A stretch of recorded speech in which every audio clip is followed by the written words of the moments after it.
Steve Alcorn's a fine investigator. What he's doing with this Chris dude, I have no idea. I gave her cigarettes for our anniversary one year. There you go. That's fucking romantic. She didn't like gifts. I said, well, I want to get you something. What do you want? Just give me a couple packs of cigarettes. So I wrapped them up and gave them to her. Yeah, have some lung cancer. You got a dead Bigfoot that's just been shot, hanging upside down in a tree. Though Meldrum was also careful to note, it's not a course about Bigfoot. It's a course about Fozzie Bear. Who's Fozzie Bear? Some say his father was half grizzly. Nobody believed he was real. As far back as I can remember, I always wanted to be a Muppet. To me, that was better than being President of the United States. They upped my meds last night, so anything's possible. We're laughing at a story about dead people. I can't explain it, but it sure makes me feel like the spirits are happy.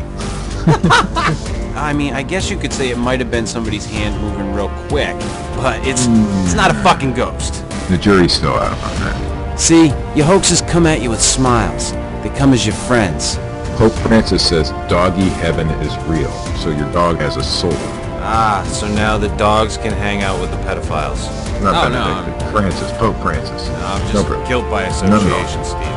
Yeah, that's probably true. That's what they say when they talk about me and you. Yeah, there you go.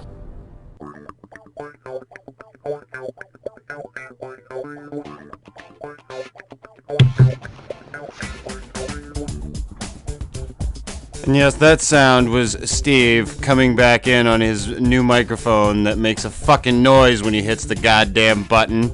Welcome to the Fortean Slip. Next time. I'll mute in the hangout instead. I'm sorry. I didn't realize. You think this professional microphone that I have now would... I knew when the minute you said that you were going to do that, I knew it was going to do that when you came back in. Oh, well. What fucking episode are we on? That is something I did not check before.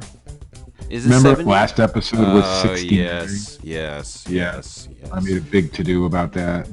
Episode 70. This is episode 70 of the Fortean Slip. The don't stick your big foot in your fucking mouth episode. I'm not laughing at that, Chris. No? Can you guess what I'm laughing at? No. Now I hear it. I couldn't hear it before because you were speaking. The dog is, of course, drinking water in the background. But yes, we thought today, seeing as how Steve got up off his dead ass and did a video today. I did. Which if you I did. If you haven't checked it out, you can check it out either on his YouTube channel. That is youtube.com/slick SLIK toys. Or you can check it out on the Fortean Slip blog, theforteanslip.blogspot.com. Ta-da. Anywho, Steve went over the Bob Garrett campsite, rip-up, Bigfoot attack, Men in Black. Were there Satanists involved, Steve? There could have been. I don't know if that was claimed, though. Chupacabra, Loch Ness Monster, Mothman, Jersey Devil. Did I miss anything, Steve? I think reptilian. You forgot the reptilians. And it was haunted. Yes.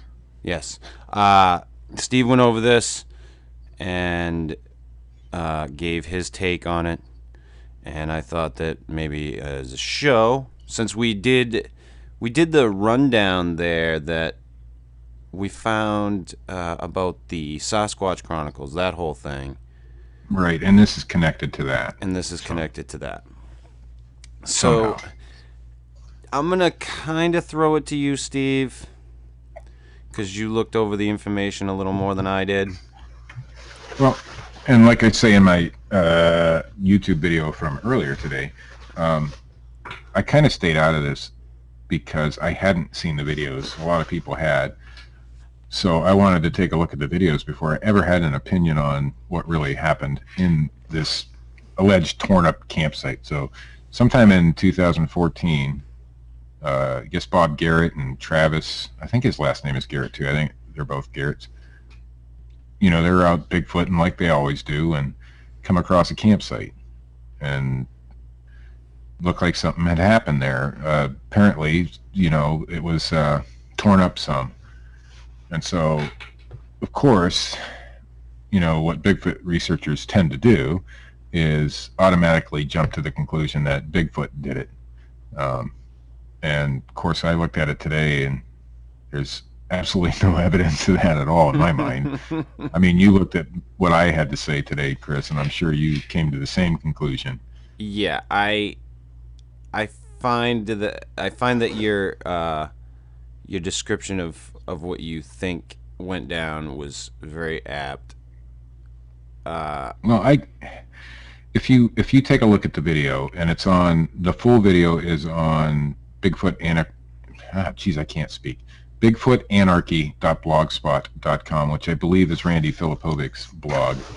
Somebody had, because part of the story is that the Men in Black came and took the video, made him take all his videos down. Some U.S. government agency shut him down and all this bullshit. And so the videos disappeared from the entire internet. You couldn't find them anywhere. And then they rode away on the Loch Ness Monster. Somehow Randy got a hold of him, and so I seen them the other day on Randy's blog, Bigfoot Anarchy, and figured, well, I'll take a look at it then and see. So what happens is Bob and Travis come into this campsite at night, and there's shit all over the place. I mean, strewn all over the place. And then they walk over the tent. Of course, they talk about maybe there's a dead body in there. Of course, there wasn't one, you know, that kind of thing. And what really, I think, happened here is, because you can see in the video a whiskey bottle.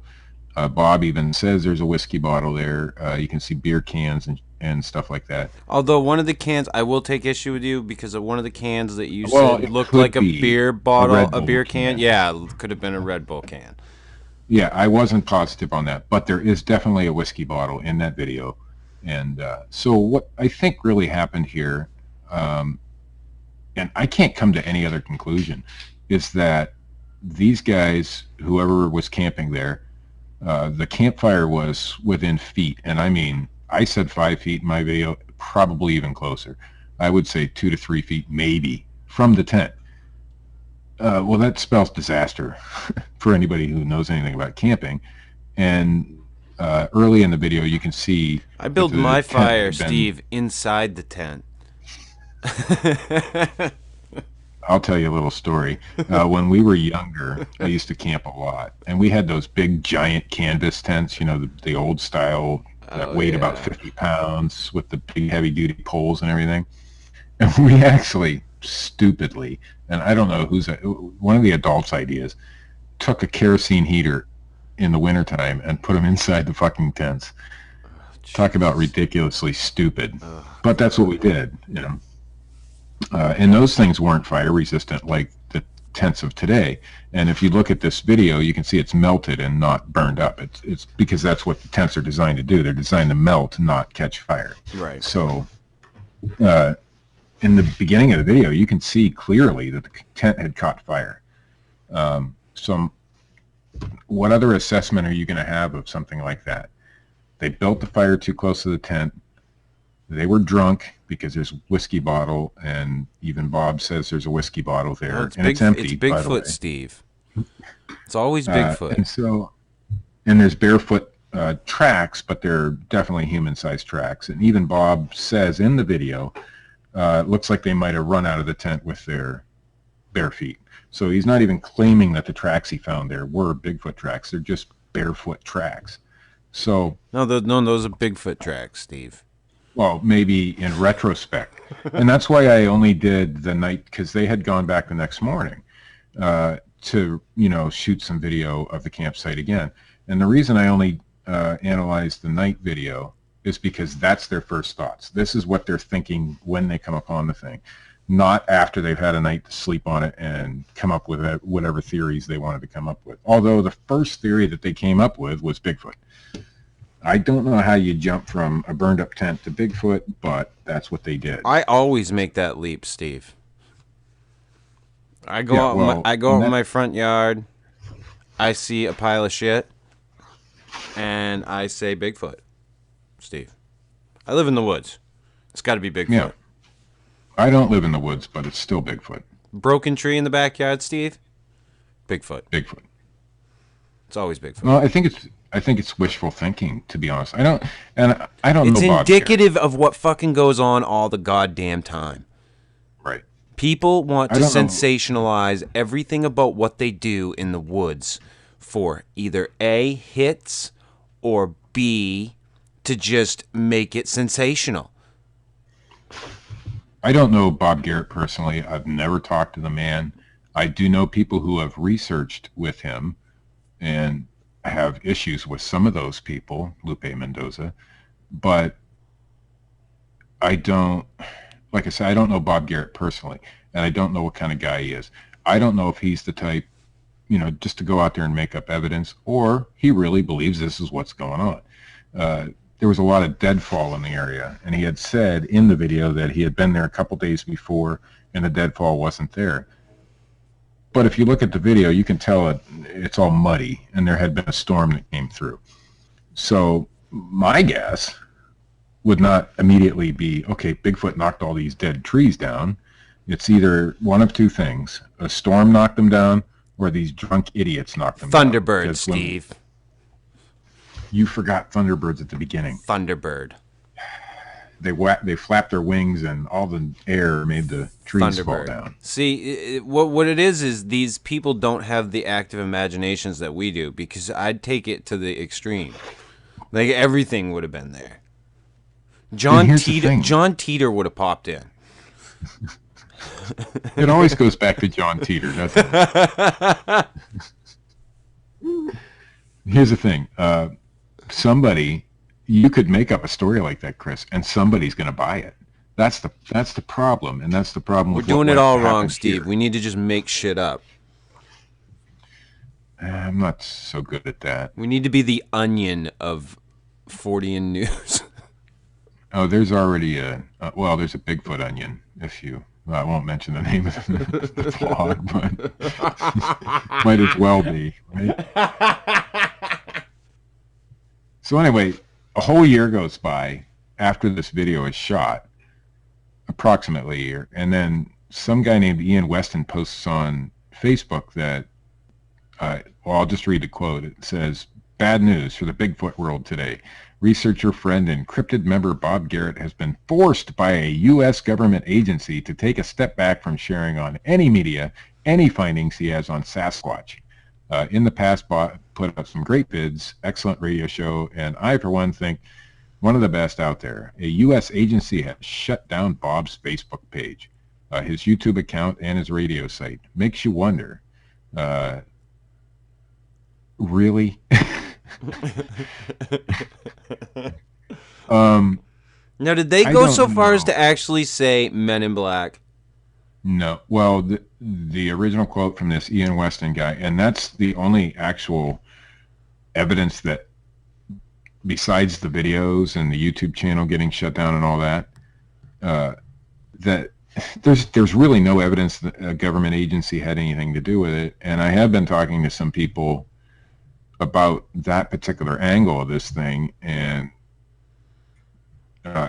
because they believe that some people believe that Bob stumbled onto a crime scene, although in the video there's no evidence that any crime took place. And like I said in my video earlier today, unless in that particular part drinking is against the law, there was no crime. There's no evidence of a crime. There's no blood, no nothing like that. So you mean Will Smith didn't show up with his little... He may have, but there's no evidence of that. And the people that I've been talking to who have been investigating this behind the scenes have talked to Texas authorities, because this happened in that area in Texas. And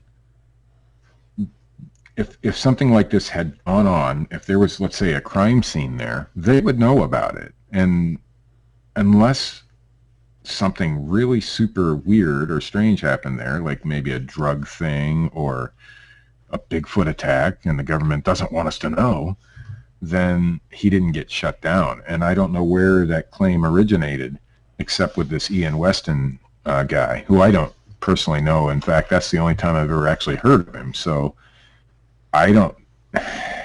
there's no evidence that Bob Garrett or anybody has ever been shut down as a Bigfoot researcher because they found a Bigfoot. There's no evidence out there that the government knows anything about Bigfoot, if it even exists. There's no evidence for any of that. So to jump from, okay, we found a torn up camp, to the government shut us down and won't let us go squatching anymore is a pretty big fucking jump in my opinion. Where that came from, I don't know. Chupacabra, Steve. Maybe that's what really happened, is the government's okay with Bigfoots and stuff, but maybe Bob and Travis and whoever else was involved came across a den of chupacabras, and no, we're not supposed to know. No, I don't believe that for a second. You don't? No. Like I said, I think this is very indicative of what goes on in a lot of these incidents. People go out in the woods to research. They want to see Bigfoot. They're going out to see Bigfoot. So therefore, the evidence that they see is Bigfoot related. All the time. I've seen it happen with people. I've watched it happen. To me, it's kind of funny. I mean, I go out in the woods. I walk through the woods. I don't have to see everything as Bigfoot. I rarely do. I mean, there's some times that I've come across things that could be, if you believe. In this video that Bob had originally put up, there was this X shape with the trees. Now, I've seen that a ton of times in the woods, and it's most likely just a natural, wind or whatever. Another tree falling on a tree and causing these two trees to grow like that, whatever. But I've noticed lately that people are trying to bring this government conspiracy angle into Bigfoot research. We have it enough over in the UFO community. I mean, it's all over the place there, and it has been for years. But only recently have people been bringing it in as an angle. And I think it's a lot of the times, because I'm not sure that Bob Garrett ever said anything about the government shutting him down. I think that's coming from outside the Garrett camp, and not so far outside the Garrett camp, but like his people he's associating with. It's just a hunch. Like I said, I don't really know Bob. I've never talked to him, but I think the people he surrounds himself with. I think there are a lot of people that got really defensive on that side about that whole situation, and that was really telling. No one is willing to ever, like, when anyone demands evidence, when any of us demand evidence, or when anyone wants to put things up to the test, the people that are out there making the outrageous claims always get defensive and never put up anything. And that's the way it's always going to be. Because and we talked about the whole Sasquatch Chronicles thing, and then all of a sudden it was, well, there were lights in the sky, and that was because I was contacted by some type of fucking engineer or something that said, that was a fucking a normal phenomenon. And, okay, all right. So he had originally said that it was a full moon or something like that, and there was no full moon. There was no full moon, and there's just people exaggerate claims. People make stories to make things look better than they are. Hey, I've told fucking stories about my past before and embellished the fucking shit out of them for fun. It is what it is. But I'm not going around and telling my sighting stories or any of that shit. Like, bullshit stories, like party stories, like getting fucking drunk and having your face painted type stories, shit like that. Well, I think this whole torn up camp video is making the evidence fit the theory. And that's the whole thing that I can see there, because there's no evidence of anything other than if you already have a theory going in, you're going to make the evidence fit that theory. If you were out there ghost hunting, your first theory is going to be a poltergeist did this or whatever. You know, same thing. Steve, I think that picture that Fred did for us of cryptids playing poker, that was the scene. At the campsite. Cryptids were playing poker, drinking whiskey. They got a little rowdy, decided to burn the tent down, and just Bob Garrett just happened to come all upon the that cryptids, all the cryptids that exist ever. No, I just, like I said, I think it's making the evidence fit the theory. We've seen it a lot in both the UFO and the Bigfoot community and any other community. Chupacabras. I mean, you got naked raccoons running around, hairless raccoons running around, and that's a chupacabra because that's making the evidence fit your theory. And so I think, you know, if they were to go out there thinking that the Mothman did it, it would have been the Mothman. You know, it doesn't matter. No, it was Indrid Cold. What they're actually researching, whatever, you know. Or if it was a UFO researcher that came across that camp, they might say, well, we saw a light in the sky and now we found this torn up camp, so it had to be aliens, you know, that kind of thing. Well, it's just a torn up camp. How many of those have you seen in the woods when you're hiking? I mean, come on. I see them all the time, and I don't go out in the deep woods. It's just there. People do this stupid shit all the time. I won't say that I've come across a torn up camp like all the time. I've come across I have some pretty strange shit in the woods before, but I never associated it with anything supernatural. I was just like, oh, there were people fucking off out in the woods. Right. I came across one a couple summers ago, and it looked a lot like what the Garretts are showing here. And I never once and I was out researching. I was out Bigfoot researching at the time. And you were in Pennsylvania, Steve. That fucking state is dangerous for cryptids. You see everything there. I said, your life is like a fucking episode of the X-Files. You're like fucking Fox Mulder with a cowboy hat. We don't have chupacabras, though. I think you do, Steve. I think you just don't know it yet. Like, you haven't gotten to that X-Files episode yet, Steve. You and Scully. Anyway, my conclusion on this whole video is 2 drunk guys or more partying, got their tent on fire, and got the hell out of Dodge and left the camp. And then, of course, if it hits the internet, are they going to say, hey, yeah, that's our camp? Of course they're not. So you'll never know who did it. But that's all it was. There was no evidence of crime scene, no evidence of Bigfoot, and no evidence of the Jersey Devil. Oh, damn. I was hoping. Aliens, maybe. I was hoping.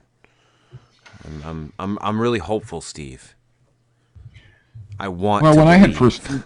Here's the thing. When I had first heard about this video, I'm thinking, oh my God, there's a crime scene. And I think I even made a comment in one of the groups, probably the coalition group or something, saying, well, they probably came across if the government had anything to say about it, they probably came across a crime scene. Well, now that I've seen the video, there's no evidence of that. There's no evidence of anything. Yeah, nefarious. I don't see that video and see a crime scene. Like, I don't see any blood. I don't see any type of, you know, I don't see anything to indicate that anything went on. Like, if I stumbled upon that, I wouldn't say, oh, this is a crime scene. I would say, oh, this is a campsite that some assholes left behind. Yeah. And that's all it was. End of story. And the thing that it caused so much controversy. You sure it wasn't Bigfoot, Steve? I want to go Bigfoot. Let's go Bigfoot, okay, Steve. Go Bigfoot. All right. Go Bigfoot or go home, Steve. It caused so much controversy in the Bigfoot community. They're still talking about it. This happened a year ago. Dude, it fucking... people were so defensive. People were threatening. It was insane. Bob Garrett's a nice guy. Well, so what? I mean, we've heard that. How many times have we heard, well, this person wouldn't hoax. They're a nice guy. I am taken back to a place called George's Farm. Yep. And a little fallen over tree. I mean, that's what we were told. We were told in that instance, oh, this guy wouldn't hoax. He's such a nice guy. He's a nice guy. He might be a nice guy when he's sober. But, that kind of thing. So, yeah. Nothing to see here, folks. Move along. Yeah, pretty much. And I don't want to beat the shit out of it. I think pretty much everyone on the planet has beat the shit out of this fucking story. Mm-hmm. And I just wanted to weigh in on it because you and I really hadn't said anything about it. And we had talked. And then I found this is what caused the whole Sasquatch Chronicles debacle too. This is part of that. So right, the whole that we had spoken about. I can't remember how long ago it was, like 2 weeks or so ago, that we had found the story about the whole Sasquatch Chronicles thing. And that whole story was very tongue-in-cheek. Like, you could tell by the tone of that they were poking wicked fun at the whole fucking thing. And it's just... Which they should. It's sensationalism. That's all of it was sensationalism. And you know what it did in the long run? It's got those guys more listeners to their podcast. That's all it did. Yeah, that's all it did. That's probably what it was for, Yeah. And there's a whole group on Facebook now defending that podcast. Oh, of course there is. The hardcore believers, or I'm in the group. Believers. Somebody added me. I didn't join it. But someone added you to that fucking group. You should post this podcast in there. I would get deleted. See, I get added to a lot of groups. We were going to do a show on superhuman powers. You know what my superhuman power is, Chris? What's that? That I can be as dumb as fuck and people still trust my opinions. No, you are dumb as fuck, Steve. And people trust you. People still ask me for my opinion. It's crazy. So that's my superpower. Anyway, so they added me to the group, and so I haven't said anything because I want to see what's going on in there. I think you should post this show in there. I would immediately be deleted. I think you should. Booted. You got any news, Get Steve? The ban hammer. Yes. You do? Mm-hmm. Good stuff? I don't want any shit tonight, Steve. So I should do away with the stories that you picked? Ha ha, motherfucker.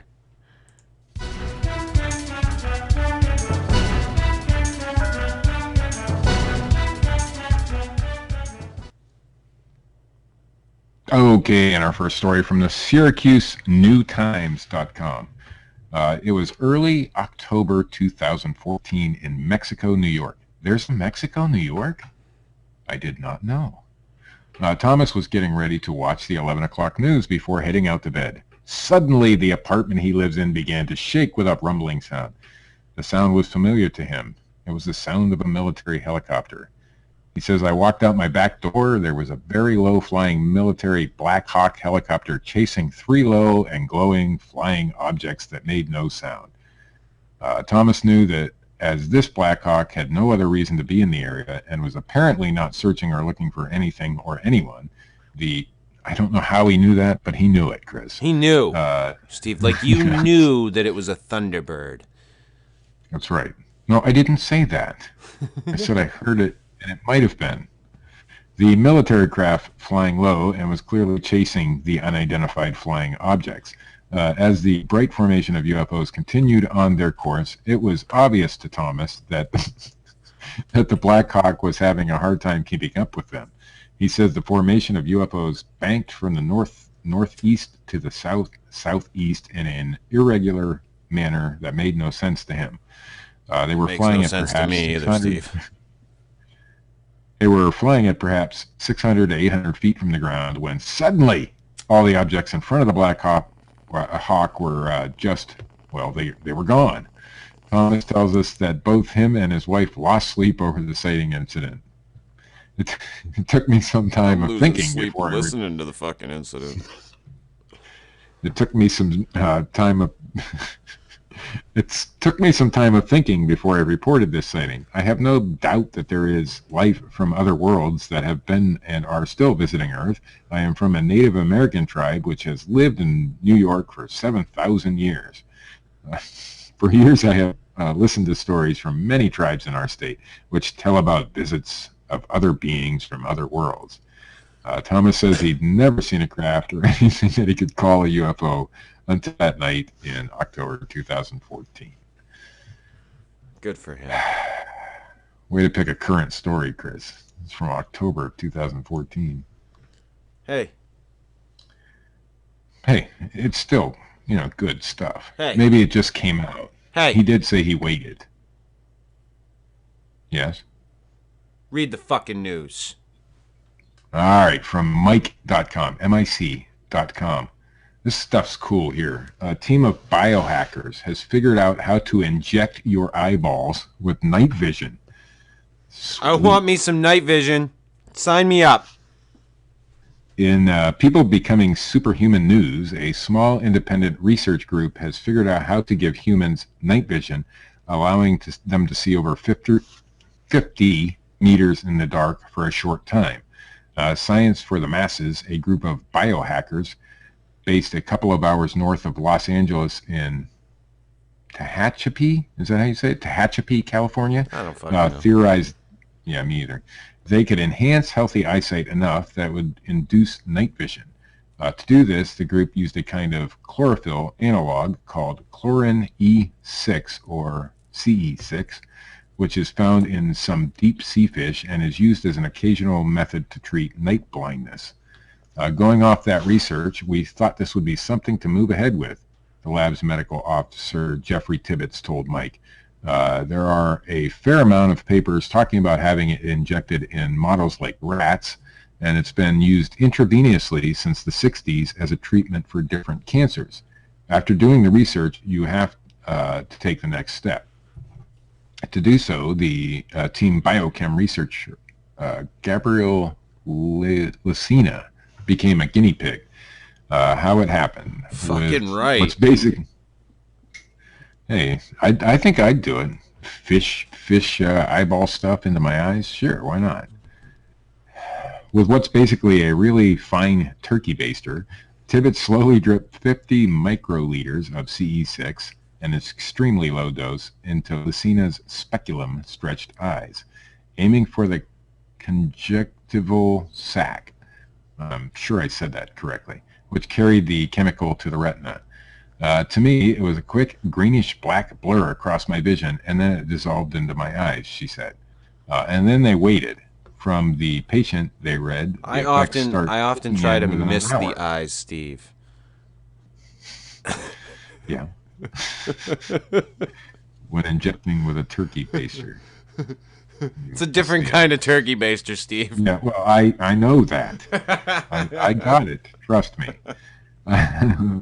Lucina and Tibbetts had done their research, going so far as to post a paper called A Review on Night Enhancement Eye Drops Using Chlorin E6. But they are, after all, a bunch of guys working out of a garage. Oh, yeah. So they went out to a dark field and tested Lucina's new superpowers.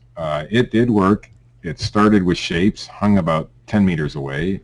She's talking like the size of her hand. Before long, they were able to do longer distances, recognizing symbols and identifying moving subjects against different backgrounds. Oh. And in other tests, they had people go stand in the woods, he says, at 50 meters. We could figure out where they were, even if they were standing up against a tree. Each time, Lucina had a 100% success rate. The controlled group, without being dosed with CE6, only got them right a third of the time. I'm in. So, inject me, motherfucker. Let's go see in the dark, Steve. I was in until they said there was research being done in somebody's garage. I'm in. I'm still in. We'll be on the cutting edge, Steve. From the dailymail.co.uk, former NASA engineer claims he saw a 9-foot alien on a 1991 space mission. A former NASA engineer claims he saw a 9-foot alien while monitoring a space mission in 1991. Clark McClelland was allegedly part of a team based at Kennedy Space Center in Cape Canaveral, Florida, when he spotted the extraterrestrial humanoid. The entity, he says, stood on two legs and approached two U.S. astronauts that he would not name for 1 minute and 7 seconds in the Space Shuttle Bay.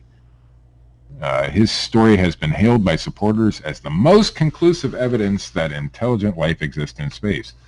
McClellan claims the U.S. government has stripped him of his pension and forced him to live on Social Security, despite insisting that he has served on more than 800 NASA missions. But in a series of YouTube videos, he implores the public to take him seriously. I love my planet. I love our human race. I'm trying to serve all of you.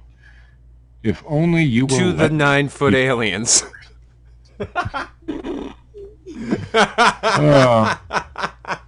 McClellan's Twitter profile features a picture billed as his younger self in a NASA uniform. In a picture on his website, he poses with NASA astronauts by a space shuttle. Another shows a beaming McClellan allegedly standing with Judy Resnick, America's second female astronaut, who died in the 1986 Challenger explosion. 9-foot aliens. They're real, Steve. And in my favorite story of the night, Breitbart, B-R-E-I-T, Bart.com, Congresswoman claims that climate change will turn women into prostitutes. I'm in. On Wednesday, California Democrat Barbara Lee proposed a resolution. See, I don't usually do politics, Chris, but I had to do this one. Proposed a resolution in the House of Representatives that claims women will eventually be forced into prostitution in order to obtain life-sustaining food and water for their families. Lee introduced House Concurrent Resolution 29. Because getting any other type of job to help support your family isn't going to work. That's right. Warning that women will be forced into transactional sex to get enough food and clean water, all because global warming will create conflict and instability in the world. Women will disproportionately face harmful impacts from climate change, Lee's resolution reads. It continues claiming food insecure women with limited socioeconomic resources may be vulnerable to situations such as sex work, transactional sex, and early marriage that put them at risk for HIV, STIs, unplanned pregnancy, and poor reproductive health, just because of global warming. Lee's document goes on to urge Congress to agree on the disparate impacts of climate change on women, and goes on to demand that Congress use gender-sensitive frameworks. Ginger? They got fucking... You. Redheads, yes. They get fucking used redheads. Redhead-sensitive frameworks. Gender-sensitive frameworks in developing policies to address climate change. Lee also charges that women who are often underrepresented in the development and formulation of policy regarding adaptation to climate change are doubtless in the best position to offer policy ideas. So they want to go out and ask prostitutes why they're prostitutes, and does it have anything to do with climate change? I think that's the whole gist of this story. That study needs to be done, Steve. I think they need volunteers. Are you in? To be a prostitute? No, to do the study. You know, to whether or not women are going to be prostitutes. Well, that's going a little far. Oh. I mean, STDs and HIV. I mean, she said it in the resolution. That's what's going to happen. Women are going to become prostitutes because of global warming. Anyhow, that's the news. Thanks, Steve.